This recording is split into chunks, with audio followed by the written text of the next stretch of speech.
بسم اللہ الرحمن الرحیم۔ شروع اللہ کا نام لے کر جو بڑا مہربان نہایت رحم والا ہے۔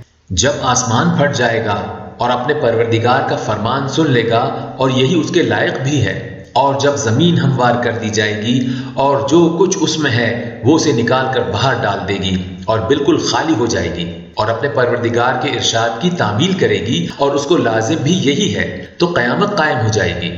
اے انسان، تو اپنے پروردگار کی طرف پہنچنے تک خوب تکلیف اٹھاتا ہے، پھر تو اس سے جا ملے گا۔ اب جس کا نامہ اعمال اس کے داہنے ہاتھ میں دیا جائے گا، اس سے حساب آسان لیا جائے گا اور وہ اپنے گھر والوں میں خوش خوش واپس آئے گا، اور جس کا نامہ اعمال اس کی پیٹھ کے پیچھے سے دیا جائے گا تو وہ موت کو پکارے گا اور دوزخ میں داخل ہوگا۔ وہ اپنے اہل و عیال ہی میں مگن رہتا تھا، وہ تو خیال کرتا تھا کہ اللہ کی طرف لوٹ کر نہ جائے گا، کیوں نہیں اس کا پروردگار تو اس کو دیکھ رہا تھا۔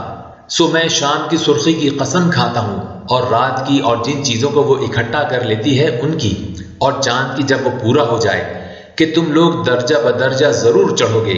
تو ان لوگوں کو کیا ہوا ہے کہ یہ ایمان نہیں لاتے، اور جب ان کے سامنے قرآن پڑھا جاتا ہے تو سجدہ نہیں کرتے، کیونکہ آیت سجدہ تلاوت کی گئی ہے، لہٰذا سننے والوں پر سجدہ واجب ہے، بلکہ کافر جھٹلائے جاتے ہیں، اور اللہ ان باتوں کو جو یہ اپنے دلوں میں چھپاتے ہیں خوب جانتا ہے۔